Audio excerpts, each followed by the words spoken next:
الحمد لله وكفى وسلام على حبيبه المصطفى أما بعد فأعوذ بالله من الشيطان الرجيم بسم الله الرحمن الرحيم والذين جاءوا بالصدق وصدق به أولئك هم المتقون صدق الله مولانا العظيم. بارگاہ رسالت میں آپ صلی اللہ تعالی علیہ وسلم نے درود پاک کا ہدیہ پیش کریں. اللهم صل على سيدنا محمد معدن الجود والكرم وآله وأصحابه الكرام وابنه الكريم وبارك وسلم صلاة دائمة سرمدا أبدا. اسلام میں ایمان کسے کہتے ہیں؟ ایک سب سے بڑا حصہ ایمان کا دل سے تصدیق کرنا، دل سے ماننا، یہی ایمان ہے، یقین کرنا. باقی جو اعمال ہیں، نماز، روزہ، حج، زکوٰۃ، یہ سب یہ اسلام ہے، لیکن ایمان کا تعلق دل سے ہے، قلب سے ایمان کا تعلق ہے، اور اسلام ظاہری اعمال میں ہے. تو ایمان اور اسلام کو تھوڑا بہت فرق آپ نے محسوس کیا ہوگا، قرآن پاک میں بھی موجود ہے. تو تصدیق کرنا یعنی کسی چیز کو دل سے ایکسپٹ کرنا، یہ ایمان ہے، اور اس کے بعد جو مانا ہے اس پر عمل کر کے دکھانا، یہ اسلام ہے. بغیر دونوں کے آپ کا دین مکمل نہیں ہے. بہت سارے لوگ ظاہری طور پر مسلمان تو ہو سکتے ہیں لیکن مومن نہیں ہو سکتے. مطلب ایمان نہیں ہے، مسلمان دکھ رہے ہیں. یہ بہت بڑی بات ہے. اور قرآن پاک میں اللہ تعالیٰ فرماتا ہے قالت الاعراب آمنا ولیکن قولوا اسلمنا. اللہ تعالیٰ فرماتا ہے اعرابی کچھ لوگ یہ کہتے ہیں کہ ہم ایمان لائے. اللہ فرماتا ہے نہیں، بلکہ یوں کہو ہم اسلام لائے. ایمان اور چیز ہے اور اسلام اور ہے، اور دونوں کی تکمیل کے بعد وہ اس کا دین مکمل ہے. اب میں آپ کو سب سے پہلی چیز بتاتا ہوں، تصدیق. دل کی تصدیق کیا ہے؟ اللہ کے نبی صلی اللہ تعالی علیہ وسلم نے فرمایا اللہ ایک ہے، اس کو مان لیا، یہ تصدیق ہے. رسول پاک صلی اللہ علیہ وسلم نے فرمایا کہ میں اللہ کا آخری رسول ہوں، مان لیا، یہ تصدیق ہے. اللہ کے نبی صلی اللہ تعالی علیہ وسلم نے فرمایا اتنے نبی مجھ سے پہلے آئے تھے، ان کے کام یہ تھے، ان کے معجزات یہ تھے، تم نے مان لیا. یہ کیا ہے؟ دل کی تصدیق ہے. اس کو کہتے ہیں دل سے ماننا. اور دل سے ماننے کے لیے ایک بات اور میں آپ کو بتا دوں کہ دماغ کی ضرورت نہیں ہے کہ جو چیز ہماری سمجھ میں آئے وہی ماننا ہے، اور جو چیز نہ سمجھ میں آئے وہ نہیں ماننا. ایسا نہیں، ایمان اس کو نہیں کہتے. یعنی اگر تم یہ سوچو کہ جو چیز میرے سامنے مجھے لاجیکلی نہیں لگتی میں اس کو ایکسپٹ نہیں کرتا، اگر اس طرح کی بات کہتے ہو تو تم دل سے ماننے والے ہو ہی نہیں، تم دماغ سے پڑھنے والے ہو. اور ایمان قلب سے تعلق رکھتا ہے. مثال کے طور پر اللہ کے نبی صلی اللہ تعالی علیہ وسلم نے ارشاد فرمایا رات کے ایک چھوٹے سے حصے میں مسجد حرم سے مسجد اقصی گیا، بیت المقدس گیا، اور اس کے بعد پھر آسمانوں کا سفر کیا، اور پھر لوٹ کر کے آیا. پل بھر میں زنجیر بھی ہلتی رہی، بستر بھی رہا گرم، تا عرش گئے پھر آئے محمد صلی اللہ علیہ وسلم. اب کوئی انسان یہ کہے یہ لاجیکلی نہیں سمجھ میں آتا، اتنے شارٹ ٹائم میں یہ سفر کیسے ہو سکتا ہے؟ تو تم دماغ کی یہاں پر سوچیں دوڑا رہے ہو، دماغ کے گھوڑے دوڑا رہے ہو. لیکن تصدیق کسے کہتے ہیں؟ آؤ میں آپ کو بتاؤں. حضور پاک صلی اللہ علیہ وسلم معراج کے سفر کے بعد مکہ والوں سے یہی واقعہ بیان کر رہے تھے کہ کل کی شب اللہ تعالیٰ نے مجھے معراج کا سفر عطا کیا، مسجد حرم لے گیا، مسجد حرم سے مسجد اقصی، وہاں پر امام ائمہ انبیاء اکرام علیہ السلام کی امامت کیا. اس کے بعد پھر ساتوں آسمانوں کا سفر، عرش، کرسی، لوح، قلم، جنت، دوزخ، یہاں تک کہ رب ذوالجلال کا دیدار، اور پھر واپس آیا. یہ مکہ والوں کو میرے آقا بیان کر رہے تھے. اس وقت جس کو جو سوال کرنا تھا انہوں نے سوال کیا کہ اگر آپ بیت المقدس گئے تھے تو بتائیے وہاں کے حالات کیسے ہیں، بیت المقدس کا دروازہ کیسا ہے، کھڑکیاں کیسی، محراب کیسے. نبی پاک صلی اللہ علیہ وسلم سب کی چیزیں بتا رہے تھے. تو ایک ہوا یہ سوالات کر کے علم کو بڑھانا، اور ایک ہے بغیر کچھ پوچھے کہنا ہاں آپ صحیح کہہ رہے ہیں. دو چیزیں ہیں. لیکن اس محفل کی خصوصیت یہ ہے کہ ابو جہل اس کو موقع مل گیا. اس نے دیکھا کہ اتنی بڑی بات حضور کر رہے ہیں تو گمراہ کرنے کے لیے ایک بڑا چانس ملا ہے. باہر نکلا اور سب کو بولنے لگا کہ محمد تو اب چھوٹی چھوٹی باتوں سے بہت بڑی باتوں پہ آ گئے. وہ تو آسمانوں کے سفر کی بات اور اے رات کے ایک حصے میں یہاں سے بیت المقدس کے سفر کی بات کر رہے ہیں اور واپس مکہ میں بیٹھے ہوئے. تو وہ گمراہ کرنے کے لیے پروپیگنڈے کرنے لگا. اتفاق ایسا کہ اس محفل میں سیدنا ابو بکر صدیق نہیں تھے. حضور صلی اللہ تعالی علیہ وسلم جب بیان کر رہے تھے اس محفل میں حضرت ابو بکر صدیق نہیں تھی. حضرت ابو بکر وہ کہیں سے آ رہے تھے. ابو جہل راستے میں ملا اور اس کے بعد پکڑ کر کے کہا ابو بکر رکو, بہت اہم کام ہے, امپورٹنٹ کام ہے. کیونکہ اسے پتا ہے کہ ابو بکر سے زیادہ قریب رسول اللہ کے کون ہیں. تو ابو بکر رضی اللہ تعالیٰ عنہ کو پکڑ کر کہتا ہے سنو ابو بکر, ایک مکہ میں نیا واقعہ ہو گیا ہے. پوچھا انہوں نے کہ کیا ہوا ہے؟ کہا ایک شخص ایسا ہے جو کہتا ہے رات کو وہ سویا تھا اور رات میں وہ اٹھ کر کے مسجد حرم گیا, مسجد حرم سے بیت المقدس مسجد اقصی گیا اور واپس وہ رات یہیں آ گیا. کیا یہ پاسبل ہے, ممکن ہے؟ اتنا ہی کہا اس نے. تو حضرت ابو بکر نے کہا ایسا کیسے ہو سکتا ہے, بات تو ہے, ایسا کیسے ہو سکتا ہے کہ رات کے ایک چھوٹے سے حصے میں کوئی مسجد حرم سے مسجد اقصی گیا ہو اور پھر واپس آ گیا ہو, ایسا کیسے ہو سکتا ہے؟ تو ٹھٹا مار کر کے ہنسنے لگا کہ میرا نشانہ صحیح لگا ہے ابو جہل. تو حضرت ابو بکر نے پوچھا بتاؤ تو صحیح کون ہے یہ اس طرح کہنے والا؟ ابو جہل نے کہا کوئی اور نہیں, تمہارے ساتھی محمد صلی اللہ علیہ وسلم یہ بات کہہ رہے ہیں. تو حضرت ابو بکر کو جلال آیا اور کہا کہ سن, انہوں نے تو مسجد حرم سے مسجد اقصی تک جا کر آنے کی بات کی ہے, اگر وہ وہاں سے آسمانوں کی بھی بات کریں گے تو میں مان لوں گا. ابھی انہوں نے معراج کا واقعہ سنا نہیں تھا, پہلے ہی کہا کہ وہ تو مسجد حرم سے مسجد اقصی تک کے سفر کی بات کر رہے ہیں کہ وہ رات میں جا کر واپس آ گئے. ابو جہل سن, اس سے بھی زیادہ اگر وہ آسمانوں کے سفر کی بھی بات کریں گے تب بھی میں تصدیق کرتا ہوں. اگر انہوں نے کہا ہے تو وہ جھوٹ نہیں ہو سکتا. یہ ہے تصدیق, یہ ہے تصدیق. اور حضرت ابو بکر رضی اللہ تعالیٰ عنہ اس وقت تک ابو بکر ہی تھے.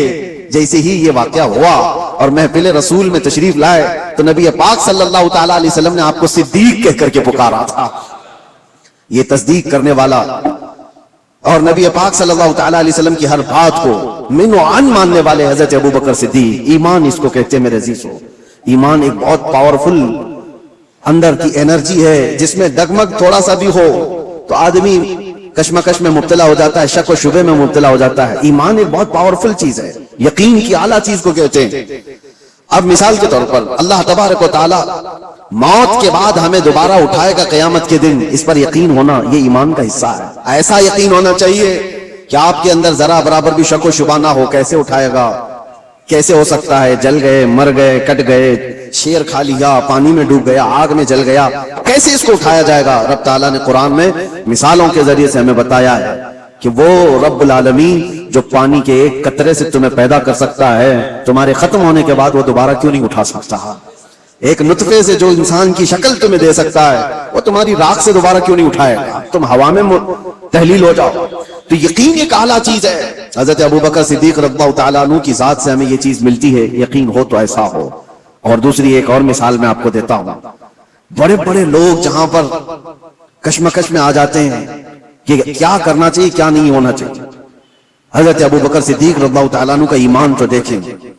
حضور پاک صلی اللہ تعالیٰ علیہ وسلم کی وفات کے بعد حضرت ابو بکر نے ایسا محاذ چھیڑ دیا تھا کہ ایک طرف اسامہ بن زید جو 19 سال کے جوان تھے, رسول اللہ صلی اللہ علیہ وسلم نے اپنی حیات کے آخری دنوں میں ان کو لشکر دے کر بھیجا تھا. ابھی وہ لشکر مدینے سے زیادہ دور نہیں گیا تھا کہ میرے آقا کی وفات ہو گئی. 10,000 صحابہ کا لشکر, اور وہ واپس آئے مدینے میں حضور کی وفات کی غم کی خبر سن کر. یہ بات حضور کی وفات ہوتے ہی چند دنوں کے بعد ایک فتنہ اور پھیل گیا کہ ایک دوسرا شخص مسیلمہ کذاب, اس نے اپنے نبی ہونے کا دعویٰ کر دیا. حضور کی وفات کے بعد اس نے نبوت کا دعویٰ کر دیا اور اس نے اپنی ایک جماعت بنا لی. دوسرا فتنہ, ایک اسود عنسی نام کا شخص, اس نے بھی نبوت کا دعویٰ کر دیا. ایک اور فتنہ اٹھا, جو لوگ زکوٰۃ دیتے تھے انہوں نے زکوٰۃ سے انکار کر دیا کہ ہم زکوٰۃ آج سے نہیں دیں گے, کہ وہ رسول اللہ کی حیات میں دیتے تھے. تو یہ ایک ساتھ اتنے فتنے کھڑے ہو گئے اچانک, اور حضرت ابو بکر صدیق زمام خلافت کو سنبھالے ہوئے. تو آپ نے اسامہ بن زید سے کہا جو رسول اللہ نے تمہیں جہاں بھیجا ہے نکل جاؤ لشکر دے کر. جو صحابہ, تو حضرت عمر نے کہا روک کر کے کہ ابھی مدینے میں ضرورت ہے, اتنے فتنے ہیں, آپ اس لشکر کو روک لیجئے, اتنے 10 صحابہ سب چلے جائیں گے جنگ میں, کیا ہوگا؟ حضرت ابو بکر نے کہا قسم رب ذوالجلال کی, جس فیصلے کو میرے رسول نے نافذ کیا میں ابو بکر ہوتا کون ہوں اس کو واپس لینے والا. اللہ کے نبی صلی اللہ علیہ وسلم نے اس لشکر کو روانہ کیا ہے، میں اس کو واپس نہیں، ان کو سوار کیا اور پورے لشکر کو روانہ کیا. پھر پوچھا حضرت عمر نے باقی ان لوگوں کا کیا ہوگا؟ یہ مسیلمہ کذاب ہے، اسود عنسی ہے، یہ منکرین زکات ہیں، ان کا کیا ہوگا؟ حضرت ابو بکر نے کہا مدینے کے جتنے لوگ ہیں سب جمع ہو. چھوٹی سی ایک فوج مسیلمہ کذاب کے خلاف بھی، اسود عنسی کے خلاف بھی بھیجا، اور اس کے بعد پھر زکات کے منکرین ان کے پاس بھی تقاضا کرنے کے لیے. تو حضرت عمر نے کہا ایک ساتھ اتنے سارے محاذات پر کیسے آپ لڑو گے؟ تو حضرت ابو بکر صدیق اس وقت کیا کہتے ہیں سنو. آپ نے کہا اے عمر، اسلام لانے سے پہلے جو تمہارے اندر جلال تھا وہ کہاں چلا گیا؟ جو جوانی کے جوہر تھے تمہارے وہ کہاں چلے گئے؟ یہ کیسی بات کر رہے ہو؟ اللہ کی قسم مدینے والوں کے چھیتڑے اڑ جائیں تب بھی میں خاموش نہیں بیٹھوں گا، کیونکہ میرے رسول کے دین کا مسئلہ ہے. اور سب کو نافذ کیا اور اللہ نے ہر جگہ فتح مبین عطا فرمائے. جتنے محاذ ایمان ایسا قوی تھا کہ آپ کو اللہ کی ذات پر ایسا بھروسہ. ایک اور مثال میں آپ کو بتاتا ہوں. بہت ایسا وقت آ جاتا ہے ڈیسیجن لینا بہت مشکل ہو جاتا ہے زندگیوں میں، لیکن فرمان رسول جہاں نظر آئے اے مسلمانوں اپنی ساری چیزیں چھوڑ دو اس کے سامنے. میرے آقا نے فرمایا کئی مسئلے ہمارے پاس آتے ہیں، پراپرٹی کے جھگڑے، ابھی کچھ کل ہی کی بات ہے، ہم وراثت کے مسئلے لکھ کر کے دے رہے سامنے والے، تو ان کا جو ایکسپیکٹیشن تھا کہ ان بہنوں کو نہیں ملنا چاہیے، ان کو تو شادیوں میں دیا گیا تھا. ہم نے کہا اللہ کے نبی کی شریعت یہ ہے، قرآن میں اللہ نے فرمایا. تو انہوں نے اس کو لپیٹ کے رکھ دیا اور کہا کورٹ سے دیکھ لیا جائے گا. میرے عزیزوں، کیا یہ ایمان ہے؟ تمہیں میں رسول اللہ کا فرمان بتا رہا ہوں، نبی نے یہ فرمایا ہے. ہونا تو یہ چاہیے کہ اپنی زندگی کی ہر شے فرمان رسول پر چھوڑ دو. صرف دولت اور جائیداد کے نام پر اس پر قابض ہونے کے لیے لوگ اپنی شریعت سے بھی دور ہو جاتے ہیں. حضور کے فرمان کو پیٹ پیچھے ڈالتے ہیں، قرآن کے حکم کو سنا سنا کر کے بھی ہم ان کو بتائیں تب بھی چھوڑ دیا. آخرت کا خوف جسے نہیں ہے وہ تو یہاں ہر حلال و حرام کھا جائے گا.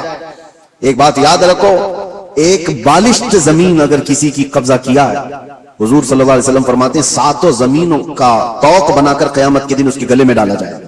وہ اٹھ نہیں پا رہا ہوگا اس دن.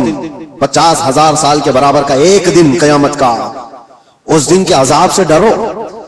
میں کہنا یہ چاہتا ہوں کہ جب تمہارے سامنے رسول اللہ کی حدیث آ جائے کہ میرے آقا نے یہ فرمایا، اپنی خواہشات چھوڑ دو، اپنی جو بھی ایکسپیکٹیشن ہے اس کو ختم کر دو. نہیں میرے آقا نے فرمایا، ختم ہے بات. ایمان اسی کو کہتے ہیں. میں بتا رہا تھا سیدنا ابو بکر صدیق کے بارے میں. حدیبیہ کا موقع ہے، نبی پاک صلی اللہ علیہ وسلم 1400 صحابہ کو لے کر مدینے سے نکلے مکہ عمرہ کرنے کے لیے، لیکن حالات ایسے تھے کہ مکہ والے عمرہ کرنے نہیں دے رہے تھے. روک دیا 35 کلومیٹر دور، مکہ سے دور، کہ آپ لوگ عمرہ نہیں کر سکتے. اور جنگ کرنے پر تلے ہوئے تھے مکہ والے. اس وقت تھوڑا طاقت میں تھے.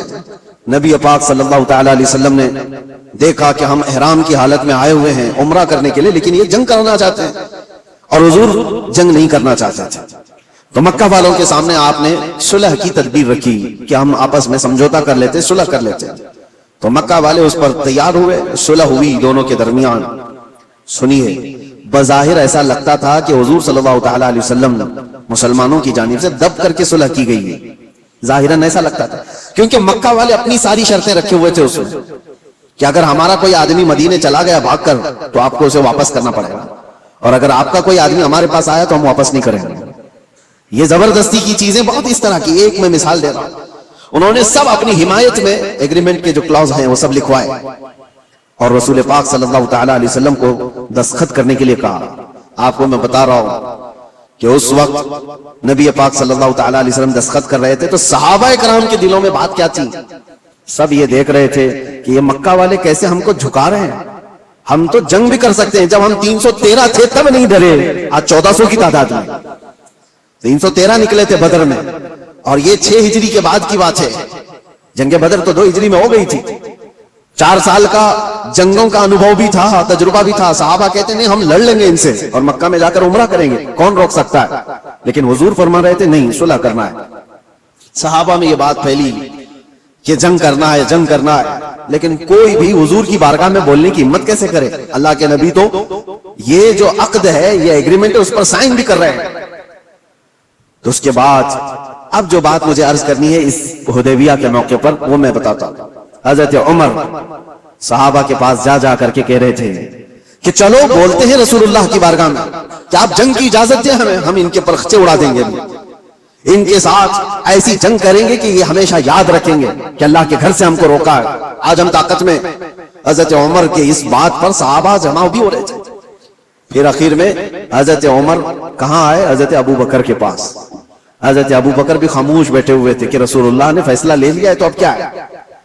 صحابہ نافرمانی نہیں کر رہے تھے بلکہ وہ انتظار کر رہے تھے شاید وہی آ جائے گی اور حکم بدل جائے گا، اللہ کی طرف سے کوئی حکم آ جائے کہ جنگ کرو، ہم کریں گے، اس انتظار میں صحابہ تھے۔ پھر حضرت عمر جاتے ہیں کہاں پر؟ حضرت ابو بکر کے پاس۔ حضرت ابو بکر سے کہتے ہیں ابو بکر نہیں دیکھ رہے تم حالات کیسے ہو گئے؟ مکہ والے ہم پر حاوی ہوتے جا رہے ہیں، غلبہ پا چکے ہیں اور ہمیں جھکا کر کے صلح کرا رہے ہیں، اور رسول اللہ صلی اللہ علیہ وسلم ایسے وقت ان کے ساتھ صلح کی دستخط کر رہے ہیں۔ ابو بکر چلو آپ کی بات رسول اللہ ٹالتے نہیں۔ تو یہ بولے جا رہے تھے حضرت ابو بکر سنتے رہے۔ اس کے بعد جانتے ہو حضرت ابو بکر پلٹتے ہیں اور اتنے جلال کے ساتھ حضرت عمر کے کندھوں کو پکڑ کر جھجھوڑ دیا اور کہا الزم غرضک یا عمر، اے عمر ہوش میں رہ کر کے بات کرو، تم کس کے لیے بات کر رہے ہو؟ وہ اللہ کے رسول ہیں، انہوں نے جو فیصلہ لے لیا دنیا ٹل جائے ابو بکر اس کے خلاف نہیں جا سکتا۔ سارے صحابہ کے دلوں میں بات یہ تھی کہ جنگ کی اجازت مل جائے، جنگ کی اجازت۔ حضرت ابو بکر کا جلال یہ تھا کہ عمر جو رسول اللہ فیصلہ لے رہے ہیں وہ اللہ کے نبی ہیں، آگے کا دیکھ کر کے فیصلہ لے رہے ہیں، اس کے خلاف نہیں جا سکتے۔ حضرت عمر کہتے ہیں اس وقت میں جوش میں یہ سب چیزیں کر رہا تھا، لیکن ابو بکر کی شکل دیکھ کر کے پھر مجھے اندازہ ہو گیا ایمان کسے کہتے ہیں، ایمان کسے کہتے ہیں۔ نبی پاک صلی اللہ تعالیٰ علیہ وسلم نے جو فرما دیا اس کے بعد پھر ٹس سے مس نہ ہونا یہ ایمان کی علامت ہے۔ حضرت عمر توبہ کر گئے، پیچھے ہٹ گئے۔ ایسا نہیں ہے کہ جا کر کے پھر صحابہ کو انہوں نے جمع کیا اور حضرت ابو بکر کی بھی بات ٹال دی، نہیں، انہیں احساس ہوا کہ حضرت ابو بکر نے اس دن جو فیصلہ لیا ہے وہ رسول اللہ کی بات پر لیا، اور پھر دیکھا بھی سارے صحابہ نے، صلح تو ہوئی تھی، 1 سال یہ ایگریمنٹ مکہ والے چلا نہیں سکے۔ دوسرے سال میرے آقا صلی اللہ تعالیٰ علیہ وسلم 10,000 صحابہ کو لے کر مکہ تشریف لائے تھے، اور بغیر جنگ و جدال اور قتل و قتال کے مکہ فتح ہو چکا تھا، اور اس دن جو مکہ فتح ہوا آج تک اس کی روشنی اور اس کی برکتیں مکہ میں موجود ہیں۔ ہاں 1 سال پہلے صلح پر حضور نے جو دستخط کی تھی اس کا اثر آج تک بھی ہے۔ تو حضرت ابو بکر صدیق کا وہ ایمان تھا کہ نبی پاک صلی اللہ تعالیٰ علیہ وسلم کے فرمان کے بعد پھر کوئی چیز نہیں۔ آج کیا ہمارے اندر ایمان کا وہ حصہ ہے؟ کیا ہم ویسی تصدیق کرتے ہیں کہ حضور نے جو فرما دیا وہ حق ہے؟ لوگ آج سائنس سے کمپیئر کر کے دیکھنا چاہتے ہیں۔ ہاں سائنس آ گیا ہے تو اب ایک نئی چیز یہ بھی چل پڑی ہے نا کہ ہر چیز کو سائنس سے دیکھا جائے۔ سائنس یہ کہہ رہا ہے تو میرے نبی نے 1400 سال پہلے کیا، ارے ہمارے نبی کے فرمان کو صحیح کرنے کے لیے سائنس جیسی 1000 چیزیں آئیں، اس کی کوئی حاجت نہیں۔ سائنس کی تھیوریاں ہر نئے سال میں بدلتی رہتی ہیں۔ ڈاروین نے پہلے کیا کہا تھا؟ انسان بندروں کی اولاد، بندروں سے یہ ارتقاء یعنی ڈیولپ ہوتے ہوتے پھر انسان بن گیا۔ اس کے بعد اس نظریے کو، اس فارمولے کو رد کر دیا گیا 100 سال بعد۔ اس کے بعد پھر کئی سائنٹسٹ ایسے آئے جنہوں نے ایک تھیوری پیش کی، اس کو بعد میں چل کر کے ختم کر دیا گیا، اس کے خلاف دوسرے سائنسدان کی تھیوری قبول کر لی گئی۔ یہ تو سائنس میں چلتا رہے گا۔ میرے نبی پاک صلی اللہ تعالیٰ علیہ وسلم کے فرمان کو اگر بظاہر آج سائنس ایکسپٹ نہیں کرتا تو میرا تو یقین ہے کہ کل کو جب یہ اور ترقی کرے گا اسے سمجھ میں آ جائے گی میرے نبی کا فرمان یہ حق تھا۔ ابھی کل ہی کچھ پرسوں کی بات ہے، کچھ نوجوان پڑھے لکھے وہ کہہ رہے تھے کہ زمین ساکن ہے یا حرکت کر رہی ہے، روٹیشن میں ہے۔ سائنس تو یہی کہتا ہے کہ زمین روٹیشن میں ہے، خود اپنے اطراف گھومتی ہے تو 24 گھنٹے ہوتے ہیں، اور سورج کے اطراف پورا چکر لگاتی ہے تو 365 دن ہو جاتے ہیں۔ یہ سائنس کی ایک تھیوری ہے، ارتھ روٹیشن۔ اس نظریے کو ابھی تک تو سائنس لے کر کے چل رہا ہے، اور نوجوانوں نے ہم سے کہا تھا کہ قرآن میں اور حدیث میں کیا ہے اس کے سلسلے میں۔ اعلیٰ حضرت امام اہل سنت فاضل بریلوی رحمۃ اللہ تعالیٰ علیہ نے اس کے خلاف میں لکھا ہے، اور کتاب ہے پوری، الفوز المبین در رد حرکت زمین۔ زمین حرکت نہیں کر رہی ہے، زمین اپنی جگہ پر ہے، سورج نکلتا ہے اور ڈوبتا ہے۔ قرآن میں اللہ نے فرمایا کہ سورج مشرق سے نکلتا ہے مغرب میں ڈوبتا ہے۔ تو یہ تو بات ہوئی، میں اس کی تحقیق میں آپ سے بات نہیں کر رہا کہ یہ میرا موضوع نہیں ہے کہ سورج کہاں سے نکلتا ہے، کب نکلتا ہے، سال میں کتنی جگہوں سے نکلتا ہے اور کہاں ڈوبتا ہے، اور سائنس اس کو کیا کہتا ہے، اور ارتھ روٹیشن کے بارے میں تفصیلات آپ اس علم کے ماہرین سے معلوم کریں. لیکن میں یہ کہتا ہوں نوجوانوں سے، جب تمہارے پاس ایسی دو چیزیں آئیں، یہ تو ایک مثال کے لیے کہہ رہا ہوں، تم سامنے دیکھ رہے ہو کہ سائنس کی تھیوری یہ ہے، انہوں نے یہ چیز پیش کی ہے، اور ایک طرف فرمان مصطفیٰ نبی کونین صلی اللہ تعالی علیہ وسلم ہے، تو اے نوجوانوں بتاؤ ایمان کسے کہتے ہیں؟ حضور پاک کی بات کو آنکھ بند کر تسلیم کر لینا، یہ اس یقین کا نام ایمان ہے. یہ ایمان ہے. آپ کو پتا ہے یہ ترقیاں تو بہت بعد میں ہوتی آئی، تو صحابہ کیسے ایمان لائے؟ قرآن میں ایک آیت ہے، اللہ تعالیٰ فرماتا ہے اذا اخرج یدہ لم یکد یراہ، یہ 18ویں پارے سورہ نور کی آیت ہے، ظلمات بعضها فوق بعض، یعنی ایک علاقہ ایک جگہ ایسی ہے اندھیریوں پہ اندھیریاں، اندھیریوں پہ اندھیریاں، سورج کی کرن بھی وہاں پر نہیں ہوتی، اگر کوئی آدمی ہاتھ بھی نکالے تو ہاتھ بھی نہیں دیکھ سکتا. لیکن 18ویں صدی کے بعد ایک ایسا شخص جس نے اوشین کا سمندر کا سفر کیا، اس نے سمندروں کے بیچ میں ایک جگہ ایسی پائی جہاں پر بہت گھٹا ٹوپ اندھیری، اتنا اندھیرا ہے کہ ہاتھ بھی نہیں دکھتا. اس نے اپنے سفر کے بعد آ کر یہ واقعہ بیان کیا، میں نے دنیا میں ایک ایسی جگہ دیکھی جہاں مکمل طور پر اندھیرا ہے، ایسا اندھیرا کہ وہاں کوئی شے کی اجالا بالکل بھی نہیں ہے. تو اس کو کسی عالم نے کہا یہ تو قرآن میں اللہ کے نبی صلی اللہ تعالی علیہ وسلم نے جو آیت پڑھی ہے، اللہ کا حکم بیان کیا، یہ موجود ہے. اب سنیے، اس سائنٹسٹ نے پوچھا اچھا یہ تو 18ویں صدی کی ترقیاتی زمانے میں نے یہ انکشاف کیا ہے، ایکسپلور کیا ہے، یہ بات پہلے سے کیسے آ سکتی ہے؟ اس نے پوچھا ہو سکتا ہے محمد صلی اللہ تعالی علیہ وسلم سمندروں کا زیادہ سفر کرتے ہوں گے، کبھی اس سفر کے دوران انہوں نے بھی دیکھ لیا ہوگا آج سے 1400 سال پہلے، اور انہوں نے بیان کر دیا ہوگا قرآن میں. تو حیرت کی بات ہے میرے عزیزوں، مفسرین نے اس سے بتایا کہ تعجب کی بات یہ ہے میرے عزیز، میرے نبی صلی اللہ تعالی علیہ وسلم کی عمر مبارک 63 سال کی تھی ظاہری، اور پورے 63 سال کی ظاہری عمر میں ایک بار بھی حضور سمندر کے پاس نہیں گئے. سفر تو دور کی بات ہے، سمندر پر نہیں گئے حضور، اور سمندروں کے بیچوں بیچ موجود چیز کی خبر دے رہے ہیں. اس نے کہا تب پھر ایسی خبر دینے والا یہ انسانی خبر دینے والا نہیں ہے، یہ تو پھر اسی کی خبر ہوگی جس نے یہ پیدا کیا، یہ خالق کائنات کی خبر ہے. عزیزان گرامی، میں یہ باتیں اس لیے عرض کر رہا ہوں کہ ایمان صحابہ کرام کا ایسا تھا کہ اللہ کے نبی صلی اللہ تعالی علیہ وسلم نے فرما دیا، مان لیا کہ ہاں. حضور نے فرمایا سب سے پہلے روئے زمین پر آنے والے کون؟ آدم علیہ السلام. دیکھا کسی نے نہیں، سارے نے مان لیا کہ ہاں آدم علیہ السلام آئے تھے، ان کی بیوی حضرت حوا تھی. ان کے بعد انبیاء کا سلسلہ آیا، حضرت شیس علیہ السلام، حضرت نوح علیہ السلام، حضرت ادریس علیہ السلام، حضرت ابراہیم، حضرت اسماعیل، حتیٰ کہ پچھلے زمانے کے بہت پیچیدہ مسئلے تھے جو لا ینحل جس کو کہتے ہیں، مطلب حل نہیں ہونے والے. 550 سال تک یہودی اور عیسائی جنگ کرتے تھے. کس بات پہ پتا ہے؟ عیسیٰ علیہ السلام کو یہودیوں نے سولی پر چڑھا دیا. یہ آج بھی مشہور ہے کہ وہ سولی پر چڑھ گئے. سنیے عیسیٰ علیہ السلام کے متعلق، عیسیٰ علیہ السلام کو قتل کرنے کا ناپاک ارادہ بنا کر یہودیوں نے ایک ٹیم تیار کی، اور جس دن وہ اپنے گھر پر موجود تھے اس وقت سارے لوگوں نے گھر کا گھیراؤ کیا اور ایک شخص کو اندر بھیجا کہ جا کے دیکھ کر کیا ہو عیسیٰ ابن مریم ہے یا نہیں. تو عیسیٰ ابن مریم کو دیکھنے کے لیے کہ یہودی اندر آیا.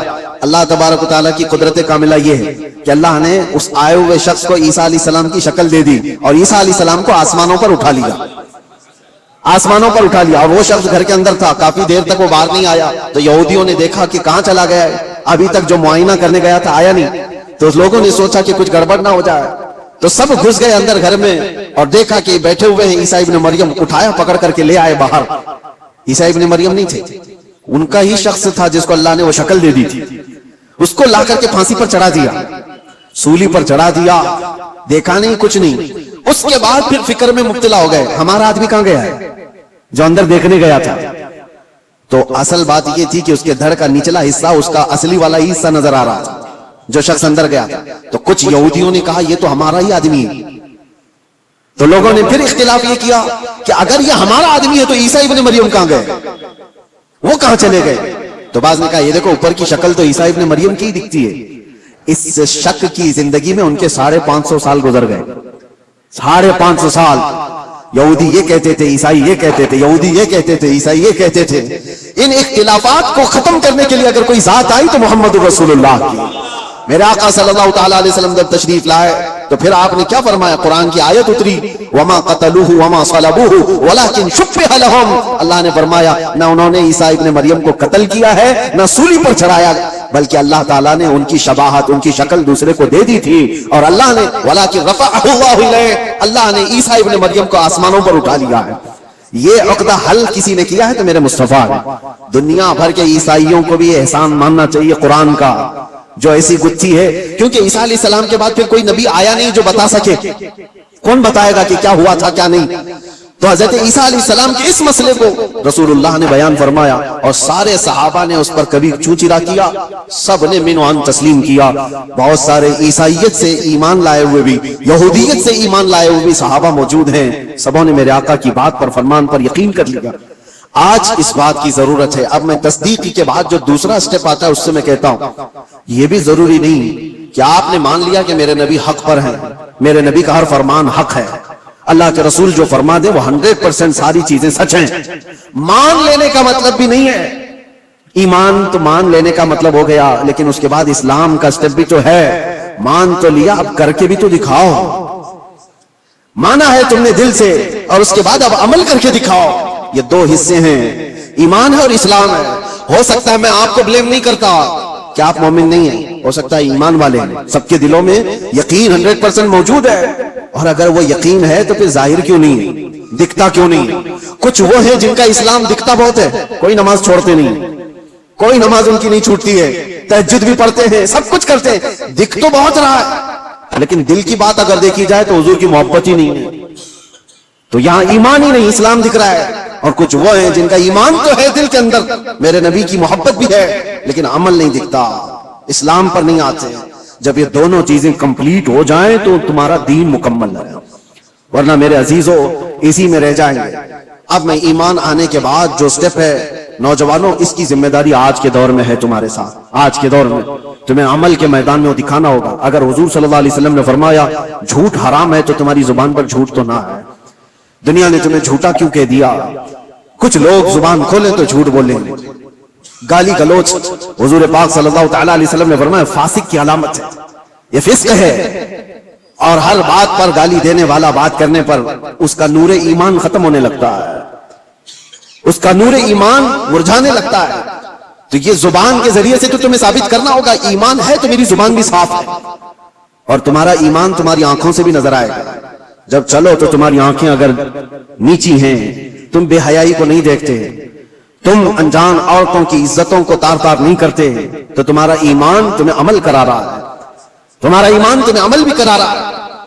اسی لیے اقبال کی اس بات پر میں گفتگو ختم کرتا ہوں. اقبال نے کیا کہا، بہت اچھی بات ہے. خرد نے کہہ دیا لا الہ تو کیا حاصل. خرد کس کو کہتے ہیں؟ دماغ کو، یا دل کی بات سمجھ لیں. خرد نے کہہ دیا لا الہ تو کیا حاصل، دل و نگاہ جو مسلمان نہیں تو کچھ بھی نہیں. لا الہ الا اللہ پڑھتے ہو اور ایمان تمہارے دل میں ہے، لیکن نہ نظروں سے نظر آ رہا ہے نہ ہاتھوں پاؤں سے نظر آ رہا ہے. دل و نگاہ جو مسلمان نہیں تو کچھ بھی نہیں.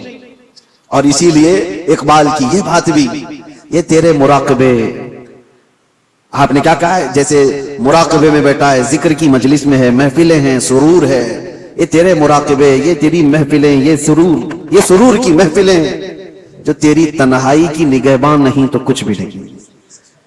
تم یہ ساری چیزیں تو کرا رہے ہو، ادھر نماز پڑھ رہے ہو، صفوں میں کھڑے ہو، اور باہر اگر چپل چوری کر رہا ہے تو کون سی نماز پڑھ کے آیا؟ قرآن تو کہہ رہا ہے ان الصلاۃ تنہی عن الفحشاء والمنکر، بے شک نماز تمہیں ہر بے حیائی اور برائی سے روکتی ہے. تو یہ مسجد کے باہر ہی نہیں روک پائی تمہاری نماز. وجہ کیا ہے کہ تم یہاں پر اس کو کمبائن نہیں کر رہے ہو. دل سے مانتے ہو اللہ ایک ہے، اس کی باتوں کو امپلیمنٹ کرنا یہ دوسرا تمہارا دوسرا حصہ ہے، اس پر تم کھڑے نہیں اتر پا رہے. جیسے کہ آج مسئلہ یہ نہیں ہے میرے عزیزو الیکشن میں جیت لینے کا. میں ایک ایگزامپل دے رہا ہوں. بہت سارے لوگ بڑی محنتوں سے الیکشن جیتتے ہیں، اور الیکشن جیتنے کے بعد نیتا جی سب سے پہلے کیا کرتے ہیں پتہ ہے؟ اوتھ لیتے ہیں، شپت لیتے ہیں سب کے سامنے، میں یہ کروں گا، میں یہ کروں گا، میں وہ کروں گا، جس کی بھی انہیں اوتھ لینی ہے. یہ کمال کی بات نہیں، وہ تو ہر نیتا کر لے گا، لیکن اس اوتھ کی لاج 5 سال رکھ پاتا ہے نہیں، یہ کمال کی بات ہے. وہ جو اس نے حلف اٹھایا، وہ جو قسم اٹھایا، اس کی لاج رکھتا ہے. جو کہا ہے وہ 5 سال کر کے دکھاتا ہے، تب تو پھر اس نے اپنی قسم کی لاج رکھی. یہ بلا تشبیہ بلا تمثیل لا الہ الا اللہ کہہ دیا تو تم اس کلمے کی لاج رکھتے ہو اپنی زندگی میں یا نہیں؟ یہ کمال کی بات ہے۔ کلمہ تو 70,000 بار پڑھے ہوئے لوگ ہیں، لاکھ بار پڑھے ہوئے لوگ ہیں، لیکن صرف پڑھ لینے سے تو تمہاری زندگی بھی وہی ہے جو جھوٹے لوگ اوتھ لے کر کے چلے جاتے ہیں، باقی تو ان کو کوئی مطلب نہیں میرے عزیزو۔ ایمان والا جو ہے، آپ یہ بھی مت سمجھیں آپ مسلمان مسجد میں ہیں، ابھی سارے مسلمانوں کی شکل دکھ رہی ہے، بازار میں آپ مسلمان نہیں ہیں، دکان میں آپ مسلمان نہیں ہیں، گھر میں آپ مسلمان نہیں ہیں، شادیوں میں آپ مسلمان نہیں ہیں۔ مسلمان 24 گھنٹے مسلمان ہے، ایمان اس کے ساتھ مسلسل ہے۔ ایک بات مجھے یاد آتی ہے، ایک پلین میں سفر کے دوران ایک آسٹریلین نوجوان، وہ نیو مسلم تھا یا پرانا جو بھی، لیکن ایمان ہونا چاہیے ایسے، ایئر ہوسٹس نے سرو کرتے ہوئے اس کو شراب دیا۔ ظاہر سی بات ہے انٹرنیشنل فلائٹس میں یہ عام سی بات ہے، نارمل سمجھا جاتا ہے۔ اس نے سرو کیا تو جواب میں اس نوجوان نے انکار یوں نہیں کیا کہ مجھے نہیں چاہیے، بلکہ اس سے یوں کہا آئی ایم اے مسلم۔ یہ کئی لوگوں کو چپ جاتی ہے بات۔ اس نے نہیں کہا میں شراب نہیں پیتا مجھے نہیں چاہیے، اس نے جواب میں کہا آئی ایم اے مسلم۔ اسے پتا چلنا چاہیے شراب اور اسلام اپوزٹ چیز ہے، مجھے ہی نہیں دوبارہ کسی اور کو بھی نہیں دینا۔ اس نے کہا، اب اس ایئر ہوسٹس نے تڑ کے کہنا شروع کیا کہ یہ کیا بات ہوئی، تم مسلمان ہو، نہیں پینا ہے نہیں پیو، تم یہ کہتے ہو مسلمان ہے، ارے اس میں ہوتا کیا ہے، 8-9 گھنٹے کی فلائٹ ہے، ریلیکس کر سکتا ہے آدمی، دوسرے بھی تو ہے اس فلائٹ میں بیٹھے ہوئے وہ تو پی رہے ہیں، تم نے یہ جواب کیوں دیا؟ اس نے بے تکلفی میں بات کرتے ہوئے ایئر ہوسٹس نے کہا، حالانکہ اس کو آرگیو کرنے کا حق نہیں تھا، ایسی ہی اس نے بات کی۔ تو سنو میرے عزیزو، اس نوجوان نے کہا ٹھیک ہے تم کہتی ہو یہ مجھے پینا چاہیے، تو تم پہلے پائلٹ کو پلاؤ، پائلٹ کو پلا کر کے آؤ۔ تو اس نے کہا پیتا ہوگا جب لینڈ ہو جائے گی، جب اپنے اسٹیشن پر ہوگا، ابھی تو وہ ڈیوٹی پہ ہے، آن ڈیوٹی ڈرنک الاؤڈ نہیں ہے۔ اس نوجوان نے کہا میں مسلمان 24 گھنٹے ڈیوٹی پر ہوں، میں اپنی لائف کے ہر حصے میں میرے مصطفیٰ کریم صلی اللہ علیہ وسلم کا وفادار ہوں۔ یہی بات تو ہے کہ حضرت عبداللہ بن حذافہ ایک صحابی ہیں، ان سے ایک رومی بادشاہ نے کہا تھا ایسا نوجوان مجھے چاہیے، اتنا ٹرین، اتنا یقین والا، اتنا پاورفل۔ بادشاہ، رومی بادشاہ نے حضرت عبداللہ بن حذافہ سے یہ کہا تو آجا میرے پاس، تجھے میں وزیر بنا لوں گا، اور اگر نہیں تو آدھی سلطنت دے دوں گا، تو آجا میرے پاس، ایسا مجھے ایک نوجوان چاہیے۔ عبداللہ بن حذافہ نے کیا کہا تو جانتے ہو؟ کہا بادشاہ سن، تو آدھی سلطنت نہیں، تیری پوری سلطنت، اس کے بعد اور ایک سلطنت، اس کے بعد اور ایک سلطنت، پوری مجھے دے دے، پلک جھپکنے کے برابر بھی میں میرے نبی سے بے وفائی نہیں کر سکتا، ان کے فرمان کے خلاف نہیں جا سکتا، دین چھوڑنا تو دور کی بات، ان سے ایک پلک جھپکنے کے برابر بھی بے وفائی نہیں کر سکتا۔ یہ ہے ایمان۔ اللہ ہمیں ایسا ایمان عطا فرمائے۔ وآخر دعوانا الحمدللہ رب العالمین۔